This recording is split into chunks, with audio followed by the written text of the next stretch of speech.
السلام عليكم ورحمة الله وبركاته. ازيك يا شباب، عاملين ايه؟ ان شاء الله النهارده هنتكلم عن حاجة جديدة اسمها الإينم. طيب، هي ايه الإينم؟ تخيل مثلا معايا ان انت عندك متغير. المتغير ده وليكن string gender. تمام؟ يعني مثلا عندك كده string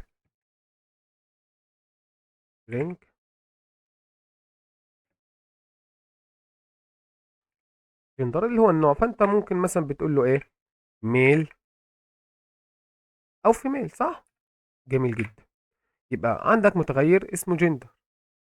المتغير ده مثلا انت عملته في string وقيمته اما بتاخد تبقى ميل او فيميل. طيب، هل الجندر ده هيكون له قيمة غير الميل أو فيميل؟ يعني الجندر ده، المتغير اسمه جندر ده، المنطق بيقول إن في ممكن القيمة تتغير عن ميل أو فيميل؟ لا.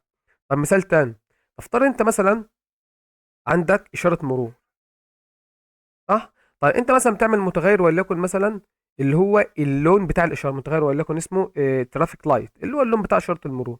هو معروف لا إما أحمر، أصفر، أخضر، صح؟ طيب، فمعروف ان المتغير ده هياخد لا اما قيمه ريد او يلو او جرين. هل ينفع ياخد مثلا بلو؟ مش منطقي. اه، هي نفس الفكره. طيب، علشان تعمل الانم تعمله ازاي؟ نعمل ايه؟ انم، نكتب انم، بعد كده مثلا نقول جندر. تمام. والجندر ده القيم بتاعته وليكن هي عندي هتكون ايه؟ هتكون عندي مثلا ميل وفيميل. جميل، جميل جدا. طيب، استخدمه ازاي؟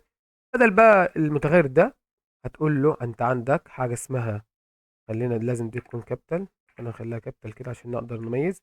هنقول له جندر حاجه اسمها مثلا اي اسم، مثلا وليكن برضو جندر، بس اسمه الكابيتال. تمام. ونقول له جندر دوت.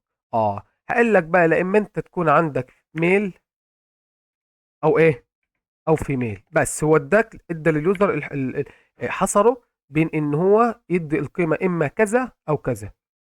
تمام. مثلا حاجه مثلا عندنا زي ما قلت لك، زي مثلا نفترض ايميل حاجه مثلا زي اشاره مرور، وليكن هقول له انم، وليكن اسمها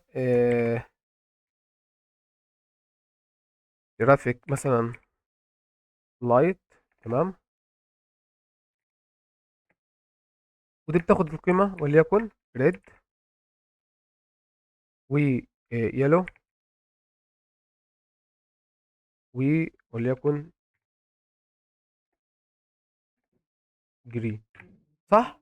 جميل جدا. طيب، نفس النظام هستخدمه ازاي؟ هقول له وليكن ترافيك لايت، وليكن برضه هنسميه بنفس الاسم، اقول له ترافيك لايت، بس يكون طبعا الاسم ده طبعا يكون مختلف.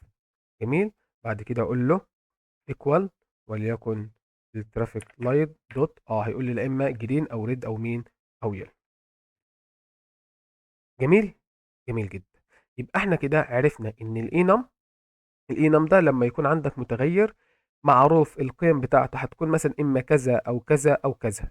مثال زي اللي عندنا الجندر، النوع، لا اما انت هتكون ميل او فيميل. هل في قيمة تانية؟ لا.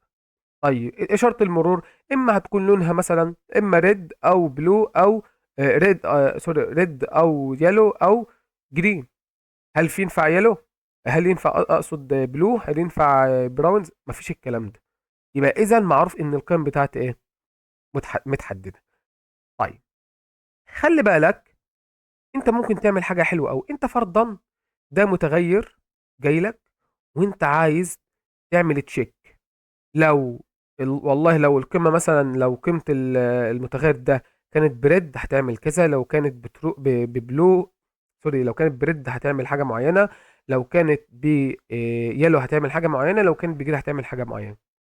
فبالتالي بتقول اف لو كان ريد، اف لو كان جرين، اف لو كان يلو. جميل. طيب، لو كنا فاكرين واحنا بنتكلم عن اف كونديشن قلت لك انت لما يكون عندك قيمة معينة بتتشيك عليها دايما بيبقى بالنسبة لك الأحسن ان انت تستخدم ايه السويتش، او هي السويتش بتشتغل لما بيكون عندك قيمه وبتعمل سويتش بتعمل تشيك عليها، صح؟ طيب انا بالنسبه لي انا ممكن اجي هنا مثلا، يعني نفترض ان احنا هاجي هنا اعمل سويتش، تمام، واقول له السويتش عندي كلمه ايه اللي هي إيه الترافيك دي اللي هي المتغير، وايه، واحط العلامه دي. طيب لو جيت وبصيت كده هتلاقي ان هو هنا بيقول لك ايه، ان انت عندك إيه حاجات مفقوده. لو جيت ضغطت عليها هتلاقي عمل لك الكيس كلها الثلاثه اللي ممكن تكون بالقيمه اذا كانت ريد او يلو او جرين. ولذلك لما كنت بشرح لك برضو السويتش وقلت لك ان السويتش بتستخدم لما بيكون عندك مجموع قيم معينه، حاجه جايه لك معروف ان هي مثلا هتبقى بالقيم دي. يعني فرضا انت مثلا شغالين وجاي لنا اكسبشن او جاي لنا ايرور مثلا من الاي بي اي، ده كلام هنتكلم فيه بعدين. طيب انا معروف ان الاي بي اي لما بيرد عليا باي ايرور بيكون محصور مثلا من في العشر ايرورز دول، العشر انواع دول. فبالتالي انت محدود عندك القيم اللي ممكن تحصل، فبالتالي ان انت تستخدم السويتش احسن من ان انت تستخدم ايه اف، لان انت القيم موجوده ومحصوره بين مثلا 10 قيم معينين او 15 قيمه معينين هكذا. القيم هنا في الترافيك لايت محصوره بين ان هي هتكون ريد او يلو او جرين، فبالتالي تستخدم سويتش احسن من انت تستخدم ايه، تستخدم اف. وزي ما انت شايف برضه هتلاقي ان هو بيوفر عليك ان انت بيعمل لك بيجيب لك السجشن على طول ان انت تعمل كل القيم ايه بتاعتك، وبناء على مثلا في حاله ان هي جرين هتعمل كذا، في حاله ان هي يلو هتعمل كذا، وفي حاله ان هي ريد هتعمل كذا، زي ما احنا ايه عارفين. يبقى ده بالنسبه لي كان مين؟ كان الانم. استناكم الفيديو الجاي، والسلام عليكم ورحمه الله وبركاته.